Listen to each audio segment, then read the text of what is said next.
guys, what's up? It's Isaac here, and today I have a review of a 2017 Ford Fiesta SE, and we are going to start it up, show all the features, do a quick tour, and show around the vehicle. So, here is the key fob. It's fairly basic Ford key, nothing special. You have your lock, unlock, trunk release, or panic and trunk release. So, we'll go ahead and step in and start it up.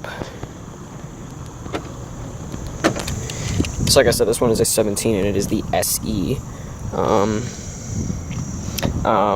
model, so it's pretty basic. It doesn't have a lot of options, nothing too big here, and this one is in the ingot silver metallic. It's not a bad looking color. Whoa, doors flinging always.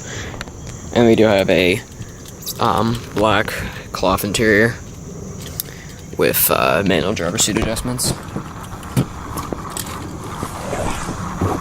Kind of cramped in here, but you know, it's a subcompact car.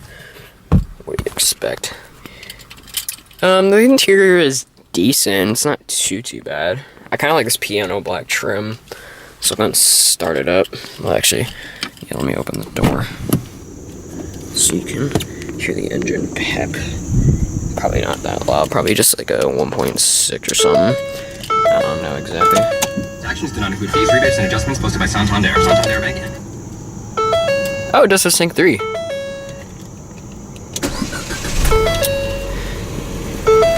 And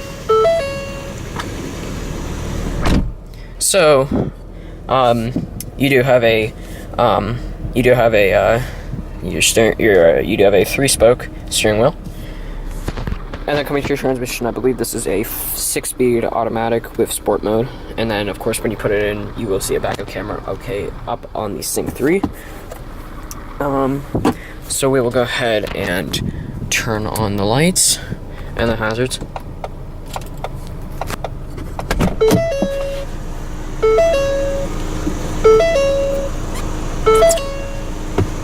And then we'll go ahead and take a look at the exterior. Driver's side window is automatic.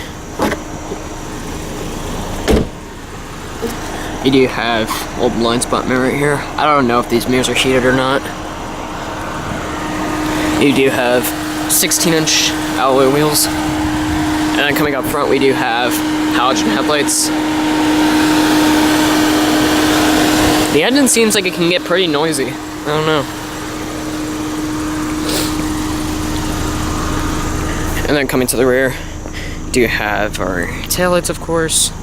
We do have rear reflectors as well as I think the exhaust tips are invisible. You do have a little spoiler right here, kind of gives a little bit of a sportier nature. You do have a rear defroster as well as a third brake light up there. I wish they had put a shark fin antenna. Kind of makes it look ugly. Sorry for the constant beeping of the door. It just happens whenever you open the door. It's kind of annoying, but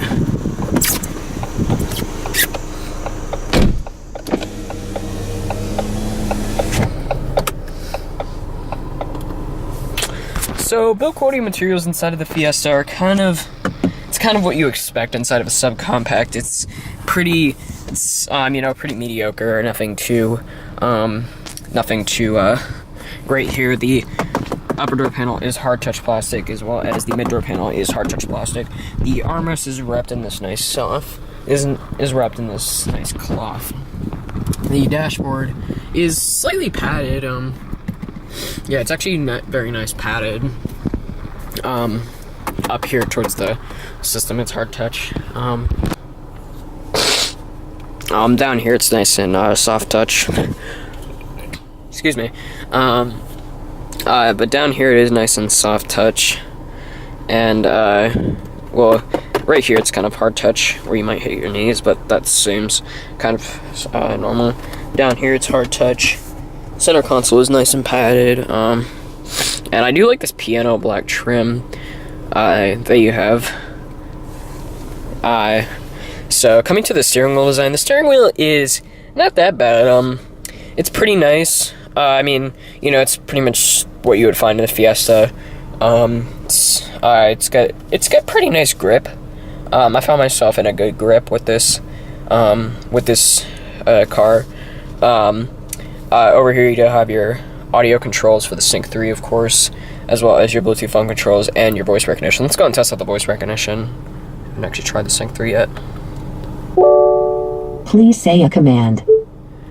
Tune to. The subscription is not active. Okay, that just picked up way too fast. Let's try that one more time. Let me think of the command. Please say a command. Tune to 102.5 FM. Tuning to FM 102.5. So it picked that up pretty well. For the Sync 3, it's pretty impressive. And then over here you do have your cruise control. You do have your instrument windshield wipers as well, and then you do have your high beams as well as your blinkers. They are tap to 3.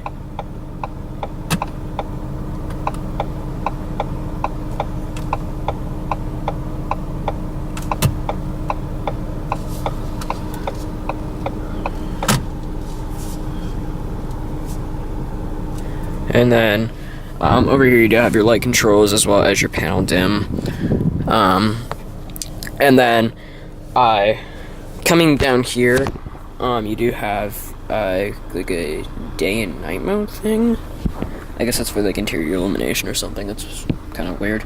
And you do have a little storage pocket right here, pretty small. Of course, your 6-speed automatic, and then you do have your 12-volt power outlet right here. Cup holders with the Illumination, which is pretty nice.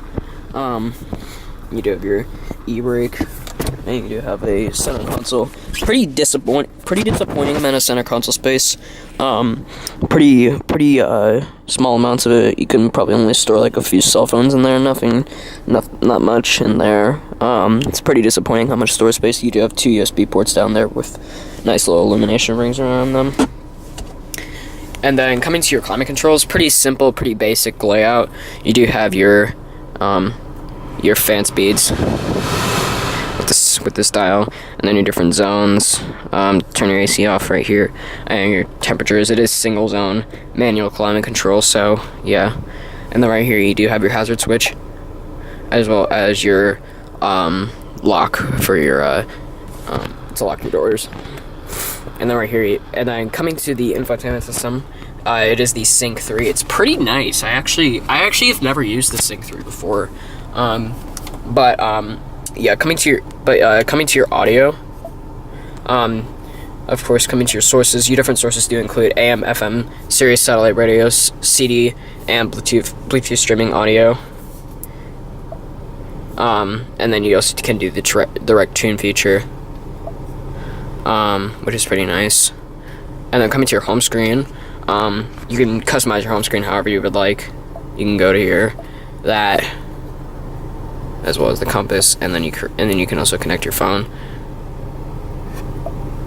And then coming to your phone, you can hook up your Bluetooth phone, have all of your contacts stored on here, have an integrated dial pad, and view your call history, of course. And then coming to your apps, you can connect your mobile device apps. You have to connect a Bluetooth device to have that happen. And then coming to your settings, there's many different settings you can change.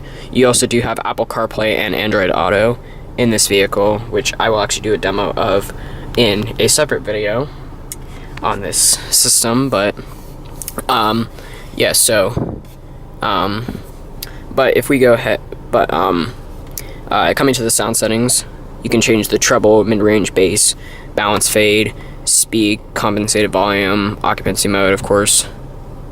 You can, and then you do have your clock settings, of course, to change the time and date. And you do have your Bluetooth. Of course, you can add a Bluetooth device from here. And then your phone.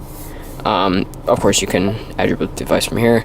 Your radio. Of course, you have radio text, mobile apps, your general, and you do have your 911 assist as well. And then you do have Wi-Fi. You can actually put in Wi-Fi on here. And of course, your Apple CarPlay preferences, your Android Auto preferences. You can enable Android Auto from here. And then your vehicle settings, like your My Key, traction control, warning chimes, information chimes, and then your display, of course your brightness, your mode, and then you do have your voice control, of course. You can do the phone confirmation, and then you also do have a valet mode, as well as your message center, which displays any warning messages in the system.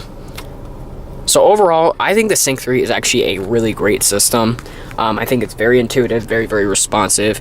The responsiveness is actually just lightning quick. Like if you just see that, wow, it's amazing. Yeah. Yeah. So, and the seats of the Fiesta, surprisingly for just like cloth seats, they're actually really comfortable. I'm really impressed. I think they're actually really, really great. And of course you have the different interior illumination. You can change it by this button right here. You can change it to blue, yellow, darker blue, pinkish, magenta kind of. You can also turn it completely off. I kind of like it on the red. So, I like how it has a different interior illumination. You don't see that in a lot of subcompacts. But, yeah. So we'll go ahead and shut down the car.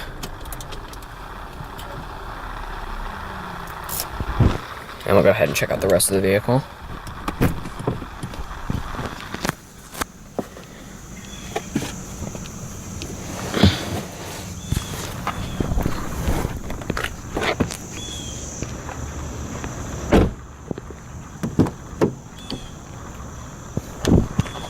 The recording materials do follow through back here. So hard touch plastic on the upper door panel. The armrest is actually hard touch plastic as well, which is pretty kind of disappointing to see. But stepping in the back, shutting the door, it's not too bad back here. I have a really good amount of legroom and a pretty decent amount of headroom. My head is not hitting the ceiling just yet. I'm about 5'5", and I still have a okay amount of headroom. Just an adequate amount of headroom. And then you have a 12-volt power outlet back here, as well as a cup holder. You can use this like a little holder. And then you do have, I believe these headrests are adjustable back here. Not 100% sure, but, yeah. So we'll go ahead and check out the trunk space. What the fudge? What? Why does it do that? That's weird.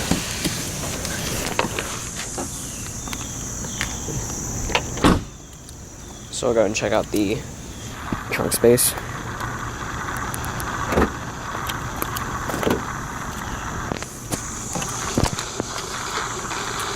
Trunk space back here in the Fiesta is pretty adequate.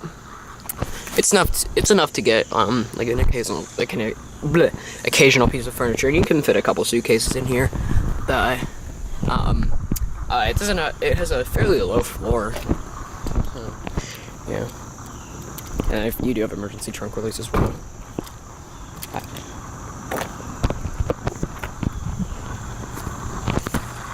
And then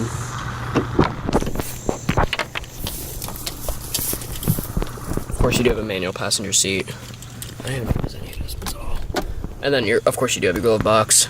It just slams right down. Kind of cheap there. So overall, do I think the Ford Fiesta is a good subcompact car? Yes, I think it's a good choice. But do I think it's the best in the class? No. I think while it has the good Sync 3 infotainment system, decent styling, and it's very inexpensive. I think the Fiesta is a good buy. But if I was to go with a subcompact car, I would not go with Fiesta. I would probably choose something like the Honda Fit, or probably just the Honda Fit or something like that. But yeah, that's gonna wrap it up for this video. I will do an Apple CarPlay and Android Auto demo, and a separate video. And yeah, I'll see you guys in the next one. Peace.